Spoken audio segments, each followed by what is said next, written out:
Que abram suas Bíblias no Evangelho segundo Marcos, capítulo 1, versículos de 14 a 20.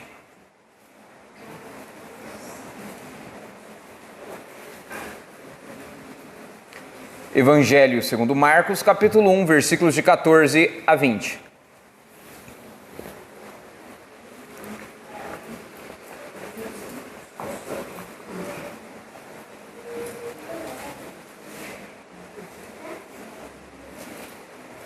Meus irmãos, este texto estará sendo projetado, mas é importante que você mantenha a sua Bíblia aberta, que você confira aquilo que está sendo ensinado, se está de acordo com a Bíblia.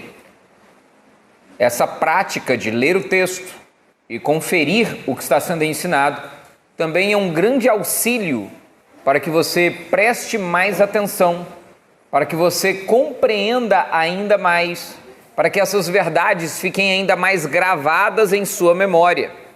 Então é um excelente exercício. Então mantenha a sua Bíblia aberta. Diz assim a palavra do nosso Deus. Depois de João ter sido preso, foi Jesus para a Galiléia, pregando o Evangelho de Deus, dizendo: o tempo está cumprido e o reino de Deus está próximo. Arrependei-vos e crede no Evangelho. Caminhando junto ao mar da Galiléia, viu os irmãos Simão e André, que lançavam rede ao mar, porque eram pescadores. Disse-lhes Jesus: vinde após mim, e eu vos farei pescadores de homens. Então eles deixaram imediatamente as redes e o seguiram. Pouco mais adiante, viu Tiago, filho de Zebedeu, e João, seu irmão, que estavam no barco consertando as redes. E logo os chamou, deixando eles no barco a seu pai Zebedeu com os empregados, seguiram após Jesus. Meus irmãos, imagine um dia de rotina no seu trabalho. Você está lá fazendo o que você faz todos os dias. Um dia bem comum, resolvendo suas tarefas, atendendo clientes, seguindo um fluxo bem rotineiro. E de repente, num dia comum como todos os outros, o seu chefe chama você pelo nome. Ele não lança um memorando, ele diz em alta voz, e não é só você que escuta, parece que os demais colegas de trabalho também escutam o chamado. É um chamado pessoal, direcionado, é escolhido. Ele olha para você e diz: eu quero falar com você, venha comigo agora. Eu não sei você, mas eu já passei por coisas parecidas e sempre, por mais que eu não tivesse feito nada de errado, me esfriava completamente a barriga. Imagina, nessa hora tudo muda, as suas prioridades, aquilo que você estava fazendo, você para de fazer. Aquela tarefa que parecia urgente fica em segundo plano. A sua atenção se volta totalmente para o chamado inesperado. Você não tem a opção de dizer assim: depois eu vou. É o seu patrão chamando. Não dá para dizer para ele: deixa eu terminar isso aqui primeiro. Se ele te chamou em alta voz e te chamou agora, com autoridade real, a sua única resposta é se levantar de onde você está e lá ver o que seu patrão quer. Meus irmãos, assim, nós também aprendemos sobre esse chamado de Jesus Cristo. Aqui, nós podemos, inclusive, neste texto, aprender sobre discipulado. O Evangelho de Marcos tem duas grandes ênfases. A primeira delas é a mensagem do Evangelho. É um livro evangelístico. Ele conta para as pessoas a respeito de Jesus, para que elas possam confiar nele, crer nele. Mas também é um livro que tem uma segunda ênfase, que é o discipulado. Ao mesmo tempo que ele apresenta o Evangelho, a boa nova de salvação, que Jesus Cristo veio a este mundo para salvar os pecadores, este livro também fala sobre discipulado, ou seja, fala para os cristãos, aqueles que já conhecem a Jesus, a como viver ao seu lado. E se você observar, domingo passado falamos sobre o Evangelho, a mensagem da salvação. E hoje falaremos sobre o discipulado, sobre Jesus, como Jesus chamou os seus primeiros discípulos. E para isso é importante que você ouça o chamado soberano. Observe aqui o que diz o versículo 16. Ele diz assim: caminhando Jesus junto ao mar da Galileia, viu os irmãos Simão e André. Observe o que Jesus estava fazendo. Jesus estava caminhando junto ao mar da Galileia. Meus irmãos, vimos também no domingo passado, os textos, domingo passado, sermão de domingo passado e de hoje são bem atrelados. Então vimos na ocasião de domingo passado que dos versículos 13 ao 14, de Jesus ter sido tentado até ele passar a pregar o Evangelho de Deus, já tinha decorrido cerca de, no mínimo, 1 ano. Muita coisa já tinha acontecido e Marcos omite essa parte. Mas nós sabemos por outros evangelhos que Jesus já tinha andado com 2 pares de irmãos. Então ele já tinha começado a caminhar com André e Simão Pedro. Começado a andar com João e Tiago, seu irmão, e outros, como por exemplo, Filipe e Natanael. E estes já tinham visto alguns milagres, como curas, inclusive a transformação da água em vinho em um casamento. Estes também escutaram Jesus Cristo falar. Eles escutaram muitas coisas vindas de Jesus Cristo, mas eles ainda não andavam com ele em um trabalho integral. Então agora, Jesus caminha em direção a eles. Observe, caminhando Jesus junto ao mar da Galileia. Por que Jesus foi para esta região? Porque ele sabia quem estava lá. Ele vai até os seus discípulos. Deixa eu explicar. Eu falei aqui que o Evangelho de Marcos tem essas 2 grandes ênfases. Ele conta a notícia da salvação e ela ensina sobre discipulado. E Jesus, quando veio a este mundo, ele tinha 2 missões. 2 missões primordiais, acima de todas as demais. A primeira delas era realizar uma obra salvadora. Ele deveria morrer em sacrifício pelo seu povo, pelos pecados do seu povo. Mas tem uma segunda missão de Jesus. É fazer essa notícia conhecida. Já imaginou se Jesus tivesse morrido na cruz e essa notícia não fosse esparramada pelo mundo inteiro? Se você ler Evangelho de João capítulo 17, você vai ver que Jesus fala: a missão que o Senhor me deu, eu cumpri. Que era de treinar pessoas para que pudessem disseminar essa notícia para o mundo inteiro. Então Jesus veio cumprir 2 missões. Mas mais ainda, observe que ele vem até esses discípulos que estavam junto ao mar da Galileia, e segundo o versículo 17 ele diz: vinde após mim. Aqui nós temos algo diferente. Naquela época tinha já essa prática de um mestre e seus discípulos. Isso era comum na época. Naquela época tinham mestres, por exemplo, fariseus, mestres da lei, tinham esses escribas, e esses ensinavam, e os discípulos ouviam um, ouviam outro, e eles decidiam a quem seguir. Eu vou seguir o mestre fulano, ou vou seguir o saduceu Beltrano. Eles iam até quem eles queriam seguir. Aqui nós temos algo diferente. É Jesus a quem chama. É Jesus quem vai até quem ele quer. Jesus chamou quem ele mesmo quis, e estes vieram para junto dele. No Evangelho de João capítulo 1, mostra Jesus chamando estes à salvação. Estes não eram salvos, eles não conheciam a mensagem do Evangelho. Então lá no Evangelho de João, você encontra a mensagem sendo ensinada do Evangelho, a pregação, e eles se convertem. Então no início do ministério de Jesus, logo após o seu batismo e tentação, Jesus chama discípulos e lhes evangeliza, lhes dá a mensagem. Ele conta para eles como ser salvos. Agora, no mínimo 1 ano depois, talvez aqui cerca de 1 ano e meio depois, ele chama esses mesmos homens. Só que agora ele os chama não mais à conversão, ele os chama para uma missão. Posteriormente, mais ou menos uns 6 meses depois, ele agora chama esses discípulos para um trabalho de apostolado. É onde Jesus os comissiona para um trabalho integral, para uma missão especial.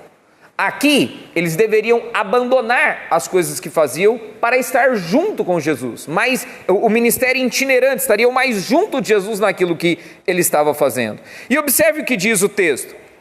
Versículo 16, voltemos ao versículo 16, onde ele diz: viu os irmãos Simão e André. E se você observar o versículo 19, ele também diz, pouco mais adiante, viu Tiago, filho de Zebedeu, e João, seu irmão.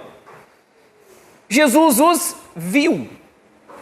Jesus viu um monte de gente, mas olhou para esses de um modo diferente. O que eles tinham de diferente? Os irmãos, eles não eram melhores do que os outros. Pelo contrário, se você pensar bem, Jesus não chamou filósofos, Jesus não chamou os homens mais bem-sucedidos daquela região, Jesus não chamou governadores, Jesus chamou pescadores, pescadores de homens. Observe bem, Jesus os chama, Jesus os convoca, dizendo: vinde após mim, sigam-me, venham ouvir o que eu tenho a dizer, venham ver o que eu estou fazendo. Jesus se coloca como modelo para estes homens. E observe que ainda diz o versículo 17, ele diz: vinde após mim, e eu vos farei pescadores de homens. Jesus agora se propõe a transformar a vida destes homens. Quando ele diz esta expressão, pescadores de homens, é uma expressão assim, diferente, né? Você não encontra isso no Antigo Testamento, você não encontra nenhum paralelo, até mesmo com outros personagens. E também é estranho porque esses pescadores pescavam peixe para quê? Eles usavam armadilhas para matá-los. É estranho dizer isso, né? Vocês agora vão pescar homens, vocês vão fazer armadilhas para eles e matá-los? Não. A ideia de Jesus aqui é associar a missão que lhes seria dada com o trabalho que eles já exerciam. Ou ainda, é com a ideia de mostrar que eles deveriam buscar homens que estavam perdidos para mudar as suas vidas. Por isso a ideia de pescadores de homens. Jesus estava implantando o seu reino e ele precisava usar homens para isso. Presta atenção nisso aqui. Jesus é Deus. Deus precisa de alguma coisa? Jesus precisava desses homens? Ele poderia elaborar um outro jeito de fazer com que a mensagem de Jesus fosse, a obra de Cristo fosse esparramada por toda a terra. Mas ele quis usar homens. Sendo homem, Jesus quis usar seus semelhantes. Jesus quis usar homens para servir na implantação deste reino. Aqui já podemos ter algumas rápidas aplicações, como por exemplo, Jesus veio para estar conosco. Jesus desceu dos céus para estar junto de nós. Meus irmãos, uma das coisas mais extraordinárias que a Bíblia pode nos contar está aqui no início do versículo 16. Caminhando junto ao mar da Galileia. Pense nisso. Domingo passado eu os desafiei a falar sobre a encarnação de Cristo. Eu quero que você pense só nessa parte do versículo 16. Jesus caminhando junto ao mar da Galileia. O infinito Deus homem andando no mar da Galileia. Ali na praia. Ele nem estava andando em cima do mar, ele estava ali na praia, junto ali do mar. Vocês já imaginaram algo desse tipo? Meus irmãos, o maior tesouro do universo, andando ali, caminhando, junto de nós. Meus irmãos, a grandiosidade disso não tem como ser exagerada. Jesus caminhando junto de nós. Ele é o Emanuel, o Deus conosco. Ele veio para junto de nós, meus irmãos. Isso é glorioso, isso é grandioso, isso é maravilhoso. Ele se humilhou na encarnação, ele veio cumprir uma obra perfeita e por isso Ele veio como homem, entre nós ele habitou. Jesus foi morto em uma cruz. Ele levou sobre si a culpa dos seus pecados. E meus irmãos, ele fez essa obra sozinho. Ele não precisava de nenhum auxiliar, de ninguém que lhe servisse, de ninguém que lhe ajudasse. Ele morreu em uma cruz e realizou uma obra completa para a sua salvação. Ele sofreu a sua condenação para que hoje você possa ser chamado de discípulo. Inclusive, a Bíblia usa mais o termo discípulo do que cristão. A gente gosta muito do termo cristão, crente, evangélico, mas sabe como é que a Bíblia te chama? De discípulo.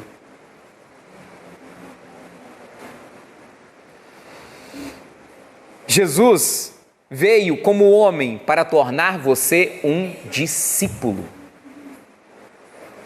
um seguidor dele. Somente assim ele pôde levantar a nossa natureza caída, nos levando a Deus, sendo igual a nós. E ele não só mostra o caminho, ele não só diz assim, olha, eu sou um bom modelo para se seguir. Não, ele segura na nossa mão e nos dirige à obediência a Deus. Mas mais ainda, meus irmãos, é importante entender que discipulado é ser um modelo. Discipulado é essa prática de Deus caminhar entre homens para ser o modelo entre eles, mas também de tomar-lhes as mãos e ensinar como se faz. E é isso que Jesus vai fazer agora. Jesus pega na mão dos seus discípulos, a ideia é essa, né? Claro, não literalmente, mas é como se ele pegasse e falasse, vem cá, vem ver o que eu vou fazer e vem aqui para ver o que eu vou falar. Vocês já viram, agora vocês vão ver mais de perto. E como esse movimento é maravilhoso. Jesus, com paciência, ensinando seus discípulos. E aqui, a ideia é que você deve fazer o mesmo. Você também deve fazer discípulos para que as pessoas possam imitar o seu jeito de imitar a Cristo. Então presta atenção aqui no desafio que eu tenho para você. Escuta bem. O seu desafio é chegar em alguém e dizer assim, venham após mim, sigam-me, sejam meus imitadores.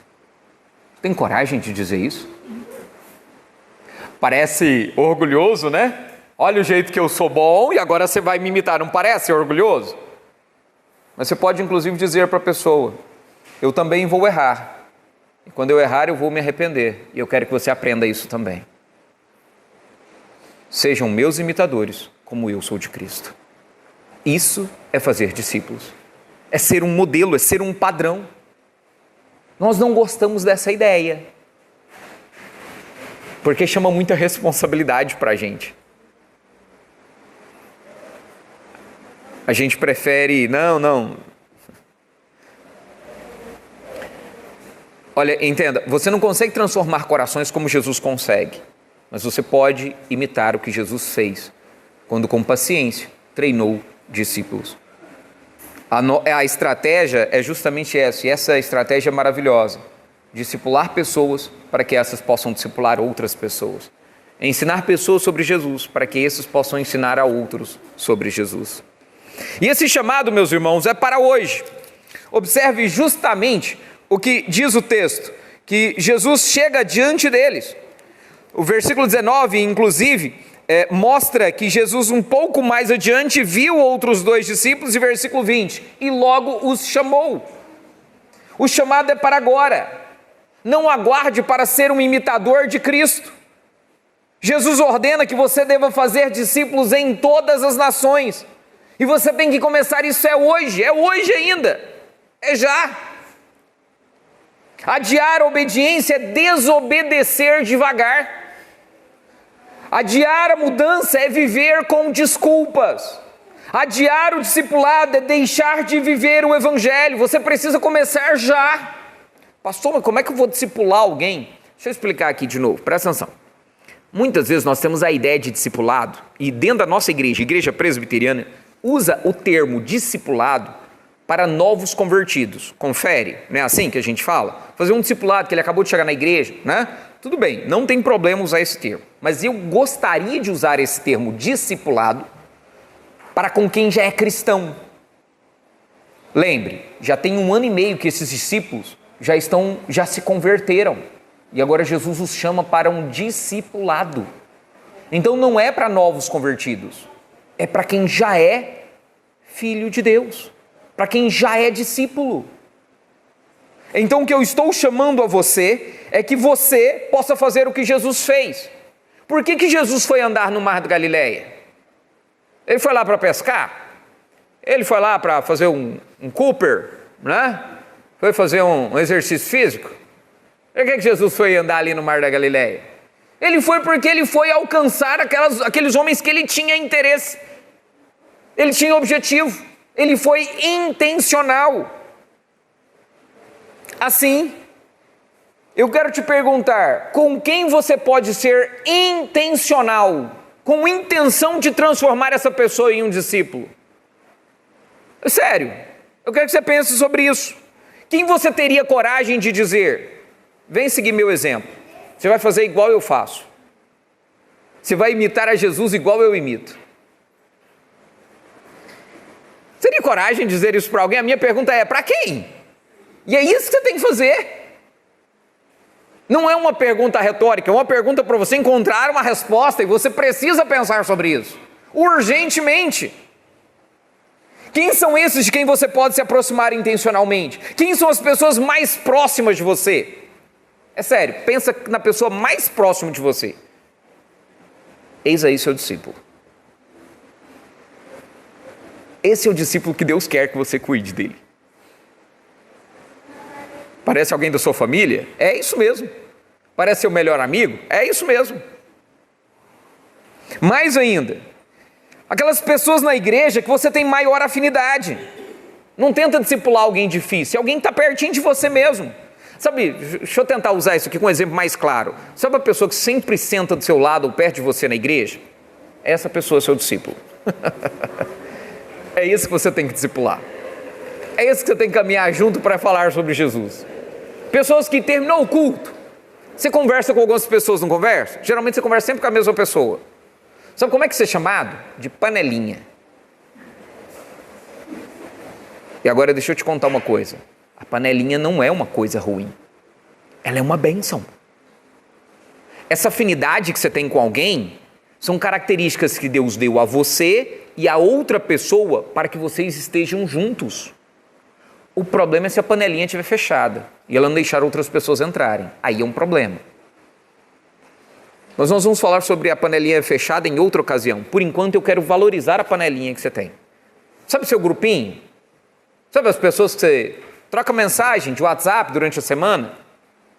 Sabe as pessoas com quem você conversa? São essas pessoas, você tem que discipulá-las. Ontem, durante o grupo de jovens, a proposta foi justamente essa. Falando dos idosos, Tito, capítulo 2. Os idosos discipulando idosos, as pessoas mais velhas discipulando pessoas mais velhas, os adultos discipulando adultos, os jovens discipulando jovens. Pessoas que você tem maior afinidade. Mas também pessoas mais velhas discipulando pessoas mais novas. Não necessariamente em idade, mas também em experiência. É discipular, é andar junto. Tanto é que eu quero te desafiar a pensar em uma só pessoa. Uma só. Presta atenção, você vai pensar em uma pessoa só. O meu desafio para você é você pensar em uma pessoa que você vai discipular. Pensa nisso. Você vai dizer para ela, vinde após mim. Você vai me imitar. Eu quero chamar a atenção das mães. Sem sombra de dúvida, seu maior discípulo são seus filhos. Sem sombra de dúvida. É sua prioridade. Acima de qualquer outra coisa que você imaginar. Discipule seus filhos. Pais, compete a você discipular sua família, a sua esposa e os seus filhos. É sua responsabilidade discipular sua casa. Mas eu quero falar com os jovens. Você tem que discipular pessoas. Pastor, tá difícil esse negócio de entender. Então deixa eu te dizer, Jesus intencionalmente escolheu uma pessoa e falou assim, eu quero andar junto de você. E você vai me imitar.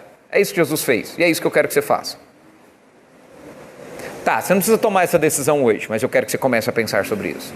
Nós falaremos mais sobre esse assunto posteriormente. Mas por enquanto, já comece a pensar. Deus está me chamando para discipular. Essa é uma missão para toda a igreja. Ide por todo mundo e fazei discípulos em todas as nações. Fazer discípulos. Onde quer que você esteja. Bem, mas observe a resposta dos discípulos.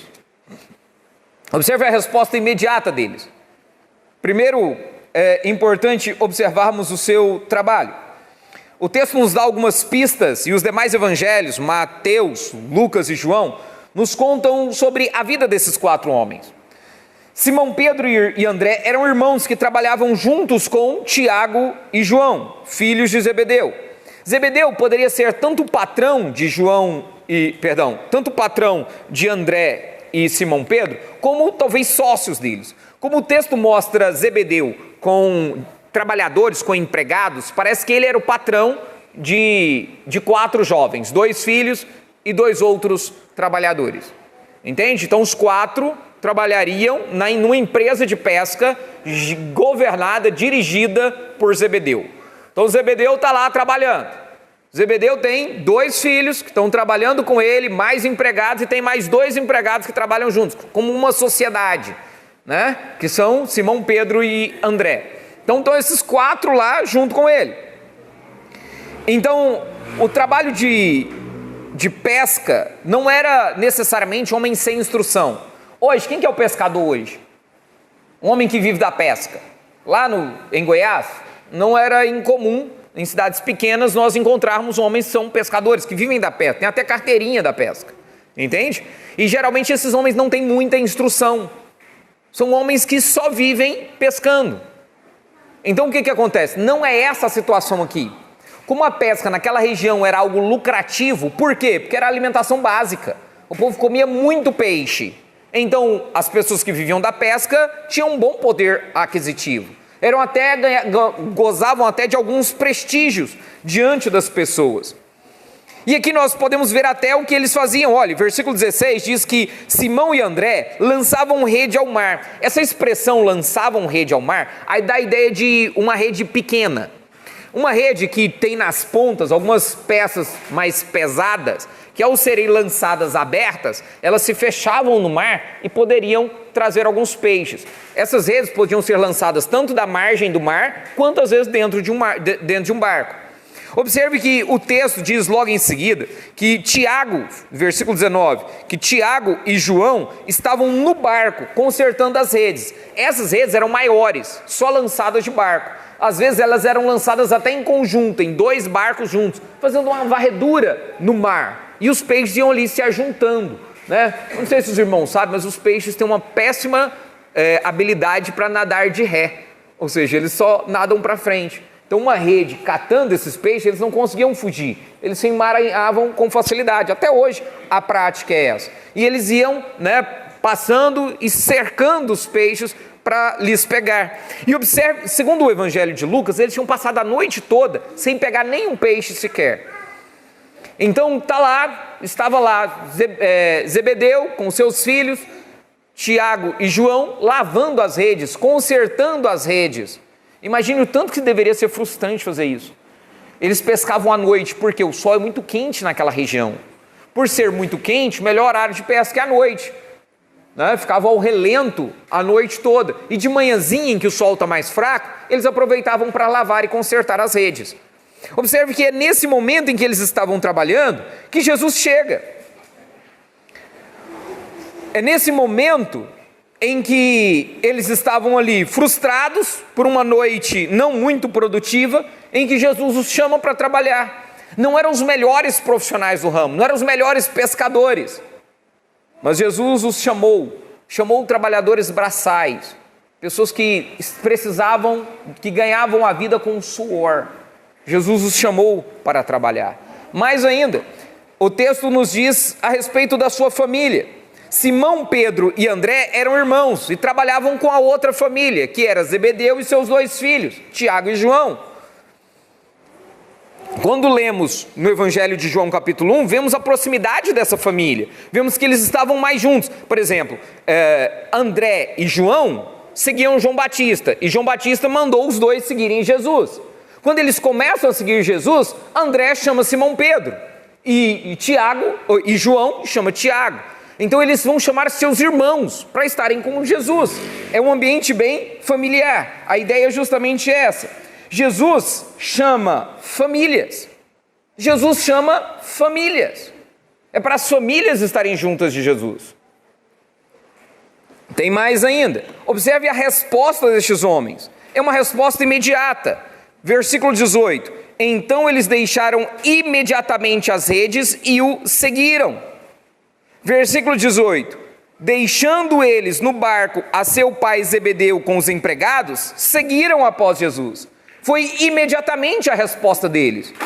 Eles já conheciam Jesus, eles já tinham ouvido as suas palavras, eles já tinham visto tudo o que Jesus fazia. Agora a prioridade era Jesus, não o seu trabalho, não os seus familiares, mas o reino. Aí vem uma pergunta que não tem como, ela é inevitável nessa hora aqui. Será que essa decisão desses discípulos não foi precipitada? Imagina, largar o trabalho de uma vez, ir lá e seguir Jesus. Nos dias de hoje não seria um negócio, algo esquisito? Você viu o fulano lá? Estava trabalhando super bem sucedido, abandonou tudo. E agora está agindo como missionário. Não é estranho para a gente escutar isso? Deixa eu só explicar algumas coisas aqui a respeito disso. Primeiro, é que Zebedeu tinha funcionários, então Zebedeu não ficou desamparado. Os familiares não ficaram desamparados.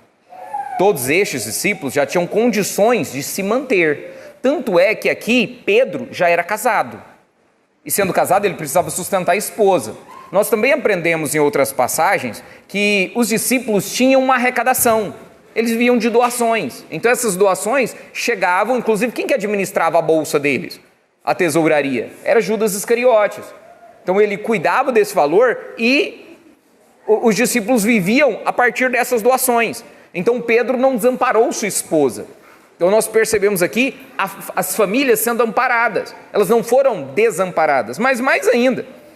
Observe que, acima de tudo, eles podiam confiar que o sustento viria do Senhor, que consegue suprir todas as nossas necessidades.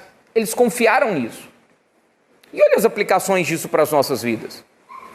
A primeira é que Deus chamou você no seu trabalho. A maioria das pessoas trabalha com o que não gosta. Se você trabalha com o que gosta, você é um privilegiado. A maioria precisa gostar do que trabalha, e é um desafio. Aprenda a gostar, porque Deus chamou você nesse trabalho. Deus escolheu esse trabalho para usar você. Você está localizado estrategicamente para ser luz no seu trabalho. Algumas pessoas precisam deixar o trabalho para servir a Jesus, mas a grande maioria das pessoas servem a Deus no seu trabalho. Então eu quero te dizer o seguinte, presta bem atenção. Como é que você vai servir a Deus no seu trabalho? Evangelizando. Não, sim, mas eu quero falar daqui a pouquinho. Deixa eu contar uma coisa para você, presta bem atenção nisso. Enquanto você trabalha, você pode servir a Deus. Como? Trabalhando. Tá, mas eu tenho que orar no meu trabalho, eu tenho que evangelizar no meu trabalho? Não necessariamente. Você pode usar essas coisas são boas, mas não é o foco do que eu estou dizendo. Você pode trabalhar e abençoar um monte de pessoas com o seu trabalho. Deixa eu fazer uma pergunta bem simples. Tiago, João, Pedro e André só serviam a Jesus depois que eles foram seguir a Jesus? Não, eles serviam a Deus no seu trabalho. Eles abençoaram um monte de pessoas que precisavam de comida. E eles pescavam peixe e vendiam para essas pessoas. Eles abençoavam essas famílias. Isso é uma coisa boa. Às vezes a gente tem a impressão de que trabalho bom é o trabalho do pastor, porque dedica a vida toda para Deus. Dedique a sua vida para Deus no seu trabalho. Não tem um trabalho melhor do que o outro. Mas é claro, sem sombra de dúvida, no seu trabalho você vai desenvolver amizades. Você vai mostrar para essas pessoas que você se empenha em dar o seu melhor, porque não é só para o seu patrão, é para Cristo. Você está servindo a Deus. E aí, nesse sentido, o que você pode fazer é justamente evangelizar. Mas, de novo, antes de mais nada, vá trabalhar. Trabalhar é uma bênção. Amanhã não é o pior dia da semana. Hoje, você renovou suas forças vindo à casa de Deus, para amanhã ir trabalhar. E isso é uma bênção. Mas acompanhe, não só trabalho, mas também família. Você não nasceu na família errada. Cada membro da sua família foi devidamente planejado por Deus. E Deus quer que a sua família de sangue faça parte da grande família da fé. Por isso, eu já disse e vou repetir, faça discípulos na sua casa. É em casa, comece com a sua família. Eu vou dizer uma coisa aqui, que eu sei que vai doer em algumas pessoas. E é triste isso, mas é uma realidade. Talvez os seus filhos que não estão na casa do Senhor servindo a Deus, é porque você não os discipulou. Eu não quero colocar uma sobrecarga sobre você, mas é uma realidade. É claro que muitos se esforçaram, ensinaram a verdade para os seus filhos, e mesmo assim eles saíram da casa de Deus. Mas também é nítido que muitos negligenciaram isso. Aqueles que têm oportunidade, não negligenciem. Você é o discipulador dos seus filhos. Fale de Jesus com eles enquanto se deita, fale de Jesus enquanto se levantam, fale de Jesus enquanto estão em casa ou se precisarem sair, fale de Jesus quando enfrentarem problemas, fale de Jesus quando forem celebrar. O discipulado não deve ser de vez em quando, o discipulado é continuamente. Observe que Jesus chama os discípulos dizendo: vinde após mim, estejam comigo. Se Jesus não faz parte da sua família, então você não está discipulando. E você deve começar hoje ainda a discipulá-los. Meus irmãos, observe que eles deixaram imediatamente as redes e seguiram a Jesus. A prioridade aqui é justamente confiar. Isso gerou mudança em suas vidas.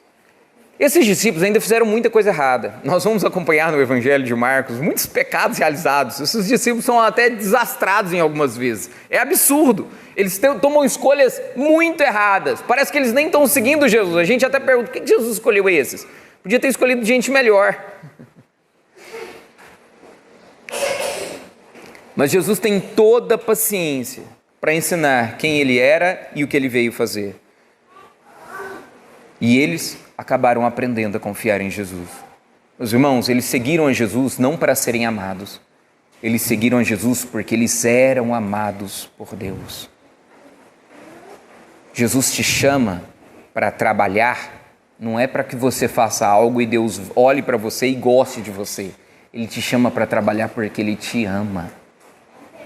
Ele quer estar junto com você. É um privilégio. A prioridade aqui é justamente confiar. Dessa confiança vem a nossa salvação. Dessa confiança vem toda uma mudança de vida.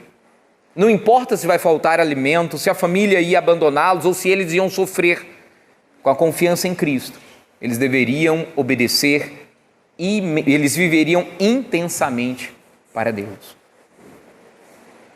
E meus irmãos, eu quero falar ainda sobre deixar as redes. Aqui, as redes que eles abandonam, observe, deixaram imediatamente as redes e o seguiram. Não era uma coisa ruim, era uma coisa boa, trabalhar é uma bênção. Deixando eles, Zebedeu, seu pai e os empregados, seguiram a Jesus. A família não é uma coisa ruim, mas eu queria que você pensasse um pouco sobre as redes que te emaranham, que te prendem, que te seguram. Quais redes você tem que deixar? Jesus te chama hoje, já, imediatamente. Que redes você precisa abandonar? Quais são as prioridades erradas? Quais são os pecados tolerados? Quais são os medos que te paralisam? Será um hábito pecaminoso? É um relacionamento com alguém que deveria ser rompido? É um vício secreto? É uma agenda dominadora? é uma forma de falar, é um pecado que você insiste em praticar, é uma idolatria profissional, é o desejo, a obsessão por dinheiro. Jesus continua te chamando: vinde após mim. E esse chamado vem cheio de autoridade e graça. Ele te chama: venha agora mesmo. E uma vez que você veio, comece a discipular.